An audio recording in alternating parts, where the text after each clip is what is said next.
Azvina kumira mushe muri yeZimbabwe nyaya iya yakukora muto manje kwayazosvika nyaya yekutorerwa maproperties yaMary Mubayiwa iyo iri kunzi yakaitika yakanoziviswa kuSouth Africa uko kwaakatorerwa imba nemotikari 2 pachinzi zvinhu izvozvo aiwaka pane war waiitika ende zviri kusanganisira money laundering mukati ende unoziva kuti nyaya iyo yambuka ichirwadza vanhu vakawanda vanhu vada kuziva kuti chii chiri kunyatsotora nzvimbo but unoona pese panoitika nyaya idzi inopedzisira yakuda kunobatanzira vamwe vanhu mukati zvaane chekuita nepolitics because pane pachinzi Mary Mubayiwa uraiti saka source of income yake yaibva nekupi pachazotanga kutsvagwa futi kunzi uraiti kana tichinge takupinda nenyaya ndiani angari husband obviously kazhinji husband anonobvunzwa kuti zvakafamba sei anogona kunge angari part of it because mukadzi wako anozonzi ane maproperties aya usingatozvizivi here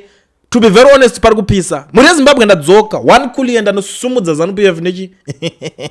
but iyi kai regedzai timbomira kusumudzana nenzeve toda kuti tionesane zvinhu zviri kunyatsoitika paground panapa because nini ndatarisa nyaya iyi nemabattles fight dzese dziri kuitika especially muZimbabwe panoshandiswa every loophole kuti padonedzanwe pasi ende iko zvinezvi tikada kutarisa nyaya iri kunyanya kutrenda talk of the town inyaya yezvigananda paZimbabwe apo pari kunzi aiwa avo vanenge vanongoitawo mari dzekungobudirira zveubvanzu kudya kwemhumhi sort of those things ndo nyaya dzimwe dziri kunyanya kutemesa vanhu musoro paZimbabwe ende nyaya iyo yakatanga naVP Chiwenga saka inini ndakutarisa nezvazotaurika izvezvi nezvaitika zvacho ndikuona kuti VP vapanika kana kuti varohwa nehana panapa kuti ndada topinzwa mukati kudai so because this move aiwanzoitwa nemunhu anenge akanyanya kuningirikina anenge akakula ari innocent asiri kuziva kuti chii chiri kunyatsoitika ipapapa but shungu dzangu kuda kuziva kuti zvakafamba sei because uchazonzwa pakuda kuti ase kunodhiregwa mazita but pasati papinzwa zita vagara vaisa chi-A anoona pese panokandwa joka vanhu vanokandwa A politics is a dead game umwe anogona kungomuka akungopedzwa career akavarirwa nezvimwe zvinhu zvaanenge asina kutarisira panapa ndiri kusangana netsamba iri kubva kuma-lawyers aVP Chiwenga iri kubuda press statement rabuda 29 July ndiyo nhasi uri musi wechipiri naika ndo pabuda this press statement iri kutaurwa nema-lawyers acho iwaya vachikomenda on nyaya iyoyo iri kunzi yakaitika yekutorerwa maproperties kwaMary Mubayiwa so tsamba iri kubuda yakanyorwa panapa iri kunzi we represent the honorable vice president general retired Dr. Constantine Governor Dominic Chiwenga our client he has taken note of the statement issued by the National Prosecuting Authority of Zimbabwe on 28 July 2025 under the heading Mary Mubayiwa forfeit under order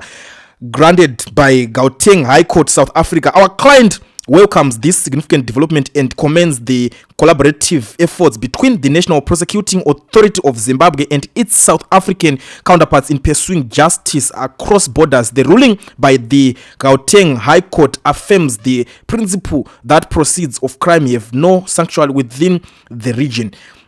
Importantly, the funds in question are to be forfeited to the state of the Republic of Zimbabwe, consistent with the global stand against illicit financial flows and the recovery of assets acquired through unlawful means. Our client also wishes to place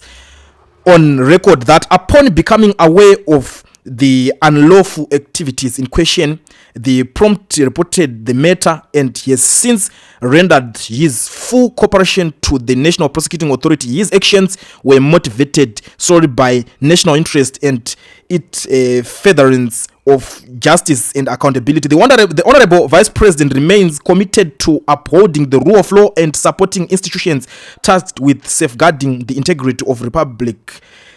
Issued jaja blah blah blah machingura legal whatever zvichienda zvakadaro ma legal practitioners ndo kwabuda netsamba yacho iyoyi yandiri kubva kukuratidza iyo irapo iyo ndo kwabva netsamba ende ndo nyaya iri kutaurika pari hoti pari kupisa wakangobvumirira zvese wakambozviitira kuti unongobvumira zvese but one thing chandinoziva chinoitika muZANU-PF ndechekuti pese panenge pachirohwa zvinhu either you are inside or outside politics kuZANU-PF dzinotambwa every day akurarwe every 5 minutes panenge pachitorohwa imwe skillful ende ukada kuita zvekukotsira unodzoserwa kanyaya yake kudharadhara kamwe kanenge kaitika but panapa ndiri kuona VP vari kurohwa counter yekutaura kuti yes ndiri kutosapotana ende ndiri kuwirirana nezvinhu izvozvo zvaitika tiri kutorepresenta client yedu kuti aiwa izvozvo zvinhu zviri kutaurika zvikonzi pazodai pakazodii zvikazodai so bo zvekuti handei nayo takadaro ende tiri kuda kutosapota zvinhu zvakadaro kuti zvinge zvichiita se zvichiitika pane mari iyo yeugananda iyo inenge yakangorehwa yaita mbiri mari iri kunzi yeugananda ende kuona kuti mazuva adarika aya yezvigananda inge kupopoterwa zvakanyanya the likes of anageza vaibuda chita kuti zvigananda ana nhingi vakazodai vakadai and the funny thing Geza himself aitaura kuti yes inini ndiri kutomhanyisa nezvigananda but inini my commander is VP Chiwenga, alaiti General Chiwenga ndochi commander wake. Saka apa zvine zvakutaka kunyadzisa manje kuti Geza ake ndiye akadaro but Chiwenga anombobuda achitaura kuti Geza munhu wangu. Ipapo I think munokwanisa kundipupurira ipapo but ndingotaura rangu nyaya imwe chikwa setup yacho kwainenge akabva nako ichienda nako even noise yese imwe iri kuitika ema activists eMZanU-PF ari kungobudikira vachitaura kuti vachimukira munangagwa wacho it's a fight yekuti ndiye mukati but vari kungobvunza nyaya yavo hombe ingori pakuti pasi nezvigananda. Saka panapa imba iri kunzi yatorwa zvezenzeve maproducts zvese ndezve money laundering. Ugananda unenge wakaitwa. So in my own understanding but VP Chiwenga vanenge vatonoti ndakada kuinyarara nyaya yacho ndinogona kushandisirwa advantage chinzi newo une scandal wakazombodai so wakadai so mukadzi wako kanga nema assets aya because tikada kutarisa mukadzi wacho iye Mary pane zvinhu zvacho kana akatonzi akatotenga zvinhu zvese izvi kana akanzi akatenga isedha akatotenga ana nguva yekuti anga ana VP Chiwenga or before VP uri kuzviona. Saka pachazopisa manje panogona kunge madebts ari kuenderana atirambe kana uri mukadzi weshoroma mari unenge unayo hazvirambizika unongoitawo zvaunoda like imimi guys mutoni wakadzi wenyu kuti anotoni tumadhiridhiri twake twanoita umwe anotohodha kana mafuta ekuti anenge achitorambidzwa munyika but ari mukadzi wako ndo situation yakatika but kana zvauti politics manje panonzi iwe uri kutaura kuti haudi corruption haudi zvigananda what about the situation yechakati yakaitika iyi muri kuona nyaya yacho do painodzoka pakudese pakunonetsa nyaya yacho but panapa ndiri kungoona kuti VP varo vakaunda kuti ayewa tazvinzwa zvekutaurwa ndikuirira nazvo ka ende nyaya yacho tonzi malawyer it's funny cause zvaitirwa Mary Mbaiwa ivo malawyer ava kutodaira vakutodefenda client yavo unongoona kuti pane nyaya ipapapa pane zviri kuitika ipapapa it's either mukuru vanogona kunge vachiziva nezvemaproperties iwaya matengerwa yakaitwa rochinchi I don't know but sometimes unogona kufarisa wakatofarako wakagara nefamily yako kuti madam ndokuitira chipa birthday rako madam ndokukupa kana ka 100,000 kana kuti kamari kakadai certain amount of money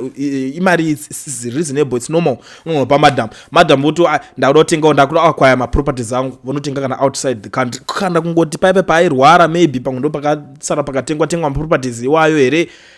pakuti vhiringidza tichanyatsoziva kuti zvakaitika rini but panapa tiri kuona kuti VP vatotanga vari in support of that havasi kuningirana vari kutobvuma kuti aibo kana zvizvo zvamaita bo isusu tiri kuzvidaira but ndiri kungoti it's politics izva zvinzwisiswe nevanhu vajara politics dzekumasero manje vanhu vacho vajara dzekumhanya kumasero anyway before I waste much of your time kana uda kuzoregisterwa company ubvavhurwa FNB business account uri muSouth Africa usina work permit kana start permit zvinhu izvozvo zvinoitwa nemuface anonzi Owen company inonzi Education Research zvekuswera uchivharirwa una bank account muSouth Africa zviya dzanyaya dzekudhara unless kana wakatopusawo zvako but kana wakangwara tora nhamba dzaOwen dzandakuisira pascreen umfonere akuitira akuregistere zvako ipapapa zvamanje Owen Education Research vari kupedza masports